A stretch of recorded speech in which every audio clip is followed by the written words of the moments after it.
Hello and welcome to Low Budget Gaming and welcome to my let's play of the Stanley Parable. Now this game was gifted to me by the Vortex 794. He's a YouTuber as well and a Steam friend, and we often play games together, do multiplayer games and co-op games. And he gifted this to me during the winter sale. So yeah, let's check it out. Okay, let's begin. There are people talking in the background. End is never the end, is never the end, is never the end, is loading.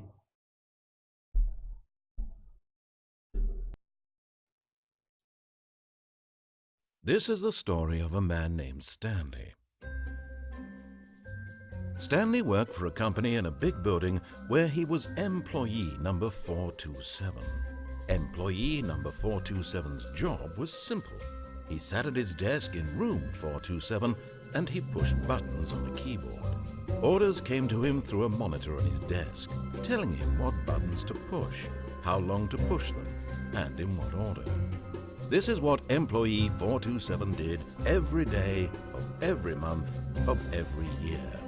And although others might have considered it soul-rending, Stanley relished every moment that the orders came in, as though he had been made exactly for this job. And Stanley was happy. Okay, And then one day, something very peculiar happened. Something that would forever change Stanley. Something he would never quite forget. He had been at his desk for nearly an hour when he realized that not one single order had arrived on the monitor for him to follow. No one had showed up to give him instructions, call a meeting, or even say hi. Never in all his years at the company had this happened, this complete isolation. Something was very clearly wrong. Shocked, frozen solid, Stanley found himself unable to move for the longest time. But as he came to his wits and regained his senses, he got up from his desk and stepped out of his office. So we are Stanley. Okay, interesting. So nobody's at work today. Okay, I'm trying to see if the controller is better or if the mouse is better. I'm using a controller. Okay, so yeah, the whole office is empty. All of his co-workers were gone. What could it mean? Stanley decided to go to the meeting room. Perhaps he had simply missed a memo. Okay, let's go. No matter how hard Stanley looked, he couldn't find a trace of his co-workers. Okay, so where is the meeting room? Yeah, this must be it. Nope.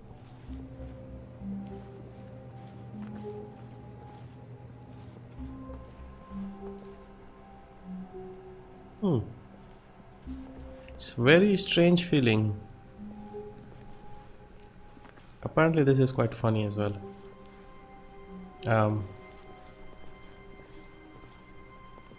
Where is the meeting room? Can we open this door? So I don't think we can open these doors.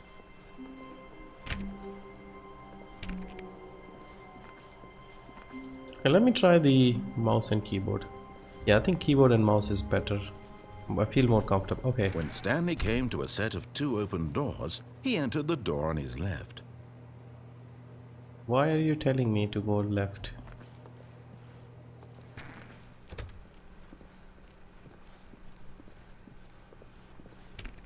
Nope.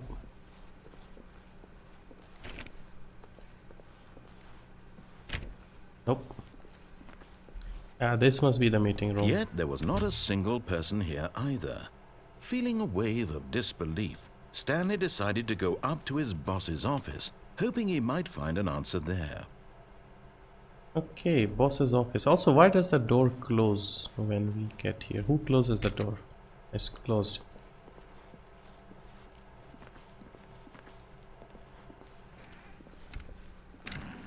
Yeah, why is the broom closet open? Stanley stepped into the broom closet, but there was nothing here, so he turned around and got back on track. So the narrator just narrates everything we do. Okay, how about we just stand here? There was nothing here. No choice to make, no path to follow, just an empty broom closet. No reason to still be here. Yeah, he doesn't want us to stay here.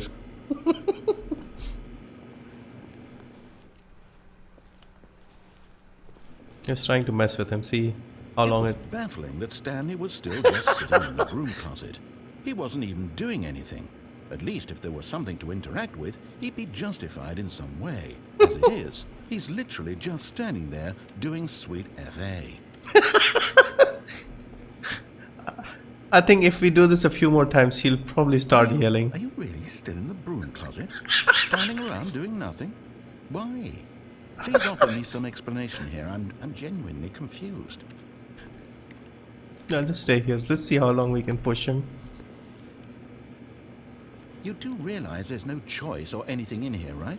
If I'd said Stanley walked past the broom closet, at least you would have had a reason for exploring it to find out. But it didn't even occur to me because literally this closet is of absolutely no significance to the story whatsoever. I never would have thought to mention it.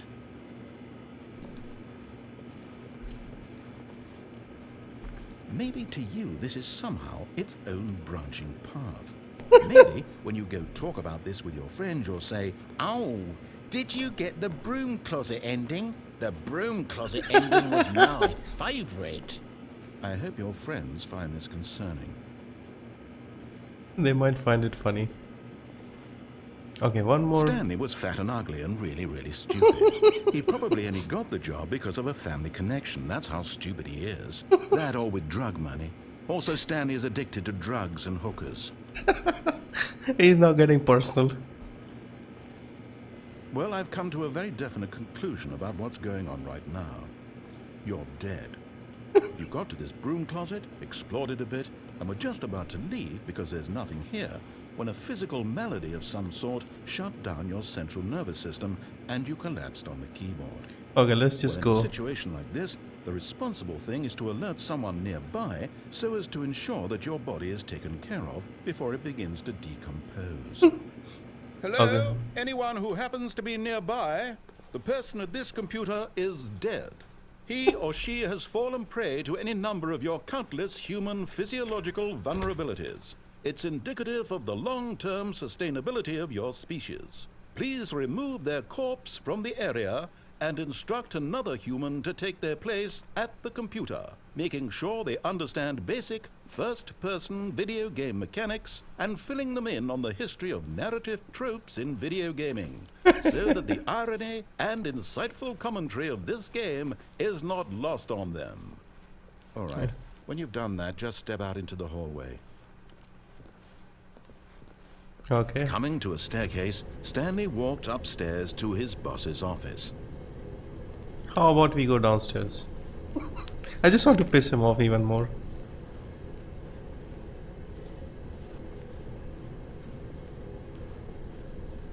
Oh, there's my But car. Stanley just couldn't do it. He considered the possibility of facing his boss. Admitting he had left his post during work hours, he might be fired for that. And in such a competitive economy, why had he taken that risk? All because he believed everyone had vanished? His boss would think he was crazy. And then something occurred to Stanley. Maybe, he thought to himself, maybe I am crazy. All of my co-workers blinking mysteriously out of existence in a single moment for no reason at all? None of it made any logical sense. And as Stanley pondered this, he began to make other strange observations. For example, why couldn't he see his feet when he looked down? Why did doors close automatically behind him wherever he went? And for that matter, these rooms were starting to look pretty familiar. Were they simply repeating? No, Stanley said to himself, this is all too strange. This can't be real. And at last, he came to the conclusion that had been on the tip of his tongue. He just hadn't found the words for it. "I'm dreaming!" he yelled. "This is all a dream." Oh, what a relief Stanley felt to have finally found an answer, an explanation. His co-workers weren't actually gone. He wasn't going to lose his job. He wasn't crazy after all. And he thought to himself, I suppose I'll wake up soon. I'll have to go back to my boring real-life job pushing buttons. I may as well enjoy this while I'm still lucid. So, he imagined himself flying and began to gently float above the ground. What the? Then he imagined himself soaring through space on a magical starfield, and it too appeared. It was so much fun, and Stanley marveled that he had still not woken up. How was he remaining so lucid? And then perhaps the strangest question of them all entered Stanley's head. One he was amazed he hadn't asked himself sooner. Why is there a voice in my head dictating everything that I'm doing and thinking? Yes. Now the voice was describing itself being considered by Stanley, who found it particularly strange. Okay, I'm getting tired of this. Describing me, thinking about how it's describing my thoughts, he thought. And while he thought it all very odd and wondered if this voice spoke to all people in their dreams, the truth was that, of course, this was not a dream. How could it be? Was Stanley simply deceiving himself, believing that if he's asleep, he doesn't have to take responsibility for himself? Stanley is as awake right now as he's ever been in his life. Now, hearing the voice speak these words was quite a shock to Stanley. After all, he knew for certain, beyond a doubt, that this was in fact a dream. Did the voice not see him float and make the magical stars just a moment ago? How else would the voice explain all that? This voice was a part of himself too. Surely, if he could just... He would prove it. He would prove that he was in control, that this was a dream. So he closed his eyes gently, and he invited himself to wake up. He felt the cool weight of the blanket on his skin, the press of the mattress on his back, the fresh air of a world outside this one. Okay, let's see it. Let me wake up, he thought to himself. I'm through with this dream. I wish it to be over. Let me go back to my job. Let me continue pushing the buttons. Please, it's all I want. I want my apartment and my wife and my job. All I want is my life exactly the way it's always been. My life is normal. I am normal. Okay, open the eyes, please. Everything will be fine. I am okay. Now what? Nope, we are still there. What the hell am I supposed to do now? Stanley began screaming. Please, someone wake me up. My name is Stanley. I have a boss. I have an office. I am real. Please, just someone tell me I am real. I must be real. I must be. Can anyone hear my voice? Who am I? Who am I? And everything went black. What the hell? This is the story of a woman named Mariella. Huh? Mariella woke up on a day like any other. She arose, got dressed, gathered her belongings, and walked to her place of work. But on this particular day, her walk was interrupted by the body of a man who had stumbled through town talking and screaming to himself, and then collapsed dead on the sidewalk. Oh. And although she would soon turn to go call for an ambulance, for just a few brief moments she considered the strange man. He was obviously crazy. This much she knew. Everyone knows what crazy people look like. And in that moment, she thought to herself how lucky she was to be normal. I am sane. I am in control of my mind. I know what is real and what isn't. It was comforting to think this, and in a certain way, seeing this man made her feel better. But then she remembered the meeting she had scheduled for that day, the very important people whose impressions of her would affect her career, and by extension, the rest of her life. She had no time for this, so it was only a moment that she stood there, staring down at the body. And then she turned and ran.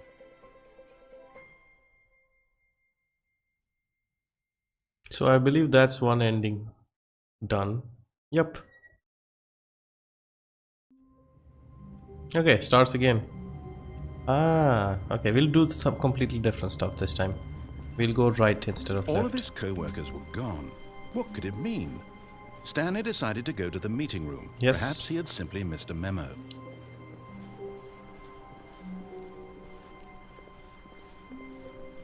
When Stanley came to a set of 2 open doors, he entered the door on his left. This was not the correct way to the meeting room, and Stanley knew it perfectly well. Perhaps he wanted to stop by the employee lounge first, just to admire it. Okay, let's do that. Yeah, that's the employee lounge. Yes, truly a room worth admiring. It had really been worth the detour after all, just to spend a few moments here in this immaculate, beautifully constructed room. Stanley simply stood here, drinking it all in. But eager to get back to business, Stanley took the first open door on his left. No. How about we go here? Stanley was so bad at following directions, it's incredible he wasn't fired years ago. It's personal now. It's getting personal. Okay, let's see what we have here. There's a forklift. So we are in like the warehouse section. Do not jump from the car or lift while it is in motion. It'll cause death. 1,000 for jumping, 5,000. If you're dead, how are you going to pay them? Wow. I thought this was an office. Yep, it Look, moves. Stanley, I think perhaps we've gotten off on the wrong foot here. I'm not your enemy, really, I'm not. I realize that investing your trust in someone else can be difficult, but the fact is that the story has been about nothing but you all this time. There's someone you've been neglecting, Stanley. Someone you've forgotten about. Please, stop trying to make every decision by yourself. Now, I'm not asking for me, I'm asking for her. For her? Who's her? This is it, Stanley. Your chance to redeem yourself. To put your work aside. To let her back into your life. Ooh. She's been waiting. Okay, let's see who's waiting. Through here? That's her, Stan. Hello? What the hell? Oh, Stanley, is that you? Hold on, sweetie. Sorry to keep you waiting. I'm just pulling the bread out of the oven. All right. Okay, there we go. All right, now, I want you to come in and tell me all about your day. What the hell? Gotcha. Oh, come on. Did you actually think you had a loving wife who'd want to commit their life to you? I'm trying to make a point here, Stanley. I'm trying to get you to see something. Come inside. Let me show you what's really going on here. Okay, let's see. This is a very sad story about the death of a man named Stanley. What? Again? Press I on your keyboard. Okay. Stanley is quite a boring fellow. He has a job that demands nothing of him, and every button that he pushes is a reminder of the inconsequential nature of his existence. Look at him there, pushing buttons, doing exactly what he's told to do. Now he's pushing a button. Now he's eating lunch. Now he's going home. Now he's coming back to work. One might even feel sorry for him, except that he's chosen this life. So if you don't follow his instructions, he gets mad. If you follow his instructions, he insults you. But in his mind, in his mind he can go on fantastic adventures. From behind his desk, Stanley dreamed of wild expeditions into the unknown, fantastic discoveries of new lands. It was wonderful. And each day that he returned to work was a reminder that none of it would ever happen to him. Press E to watch TV. Is that a TV? Oh, that must be the TV. And so he began to fantasize about his own job. First, he imagined that one day while at work, he stepped up from his desk to realize that all of his co-workers, his boss, everyone in the building had suddenly vanished off the face of the earth. The thought excited him terribly. 5 to spend time with the boys. So he went further. He imagined that he came to 2 open doors and that he could go through either. At last, choice. It barely even mattered what lay behind each door. The mere thought that his decisions would mean something was almost too wonderful to behold. How about I press something else? Nope, we have to press As he it. wandered through this fantasy world, he began to fill it with many possible paths and destinations. Down one path lay an enormous round room with monitors and mind controls. And down another was a yellow line that weaved in many directions. And down another was a game with a baby. And he called it the Stanley Parable. Press 1 to tell your kids a story, okay? It was such a wonderful fantasy, and so in his head he relived it again, and then again, and again, over and over, wishing beyond hope that it would never end, that he might always feel this free. Surely there's an answer down some new path, mustn't there be? Perhaps if he played just one more time. But there is no answer. How could there possibly be? I think, oh In yeah. reality, all he's doing is pushing the same buttons he always has. So this will turn into Nothing's his office changed. again. The longer he spends here, the more invested he gets, the more he forgets which life is the real one. And I'm trying to tell him this, that in this world he can never be anything but an observer, that as long as he remains here, he's slowly killing himself. But he won't listen to me. He won't stop. Here, watch this. Stanley, the next time the screen asks you to push a button, do not do it. Okay, let me do it. See, if we do it, it'll be back to where we start. If we don't do it, it'll probably still do that. You see? Can he just not hear me? How can I tell him in a way that he'll understand that So every this is second back he to his office remains again. here, he's electing to kill himself? How can I get him to see what I see? How can I make him look at himself? Okay. I suppose I can't, not in the way I want him to. But I don't make the rules. I simply play to my intended purpose, the same as Stanley. We're not so different, I suppose. I'll try once more to convey all this to him. I'm compelled to. I must. Perhaps, well, maybe this time he'll see. Maybe this time. And I tried again. Please die. And Stanley pushed a button. And No. I tried again. And Stanley pushed a button. And I tried. So you end up dying no matter what you do, it seems. Okay, how did we die this time? Okay, so that's another ending. Okay, let's do another one more, and we'll just follow exactly what he says and see what happens. All of his co-workers were gone. What could it mean? Stanley decided to go to the meeting room. Perhaps he had simply missed a memo. Yeah, we'll not waste time, we'll just do exactly what he says and see what happens. When Stanley came to a set of 2 open doors, he entered the door on his left.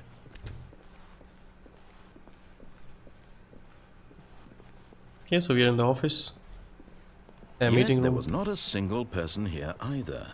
Feeling a wave of disbelief, Stanley decided to go up to his boss's office, hoping he might find an answer there. There's the broom closet. We go upstairs.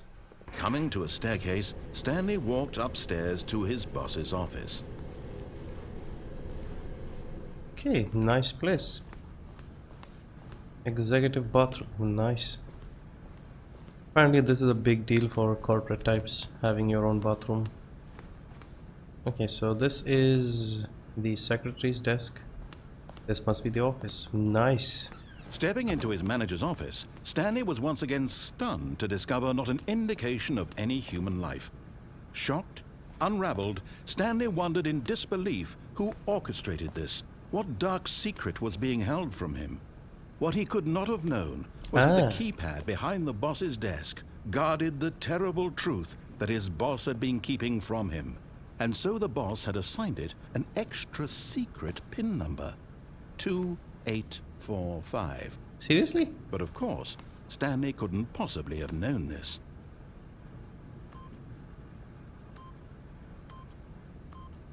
Yet incredibly, by simply pushing random buttons on the keypad, Stanley happened to input the correct code by sheer luck. Amazing. He stepped into the newly opened passageway. Okay, behind the scenes. Oh, it's closed already. Wow. No, it's still there. Okay, let's see what's in here. A lift going downstairs? Sure.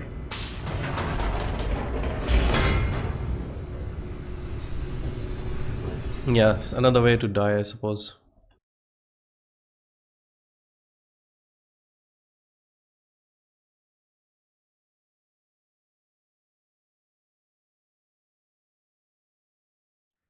Descending deeper into the building, Stanley realized he felt a bit peculiar. It was a stirring of emotion in his chest, as though he felt more free to think for himself, to question the nature of his job. Why did he feel this now, when for years it had never occurred to him? This question would not go unanswered for long. Stanley walked straight ahead through the large door that read Mind Control Facility. Which way do we go? Mind control or should we escape? Let's see what's inside here. We're going to die anyway. Just following what he's saying this time. Okay, press the button. The lights rose on an enormous room packed with television screens. Whoa. What horrible secret did this place hold? Stanley thought to himself. Did he have the strength to find out? Yeah, let's see.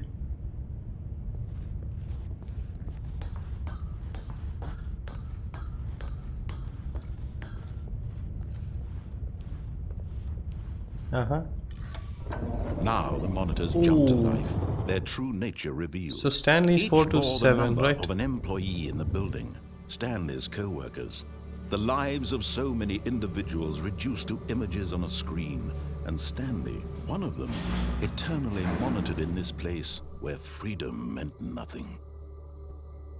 So that is our room in the middle, and this is closed, so we'll continue.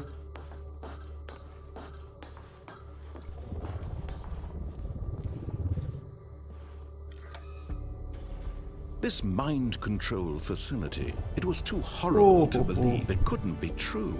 Had Stanley really been under someone's control all this time? Was this the only reason he was happy with his boring job? That his emotions had been manipulated to accept it blindly?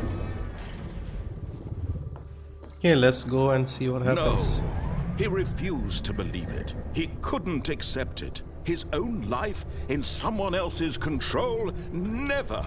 It was unthinkable, wasn't it? Was it even possible?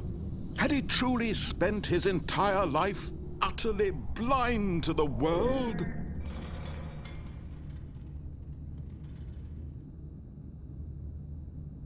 What now? Oh, we can go here. But here was the proof. The heart of the operation. Controls labeled with emotions. Happy, or sad, or content. Walking, eating, working. All of it monitored and commanded from this very place. And as the cold reality of his past began to sink in, Stanley decided that this machinery would never again exert its terrible power over another human life. Okay, let's see what he would dismantle the controls once and for all. we might enable it. Let's see. Okay, let's see what he... Okay, so that thing is probably the ending again. So there are multiple paths here. We can like multiple endings. Okay, so is this the end? So are we free or something? Blackness and a rising chill of uncertainty. Was it over? Yes. He had won.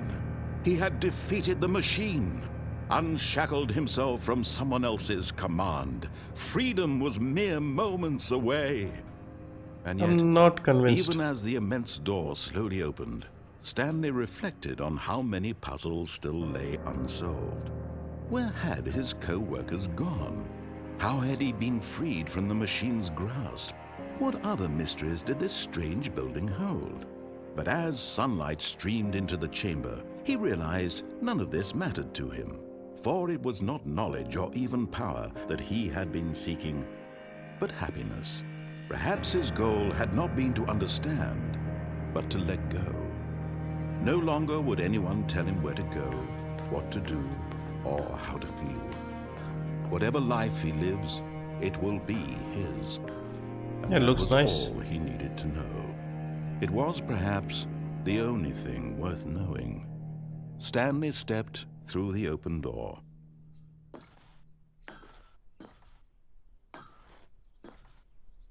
Stanley felt Nice. the cool breeze upon his skin, the feeling of liberation, the immense possibility of the new path before him.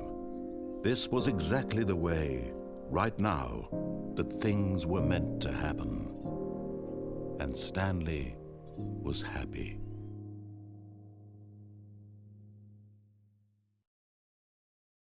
So is this over? Yeah, beat the game. Interesting. So we just followed the instructions and we got the ending. So that was funny.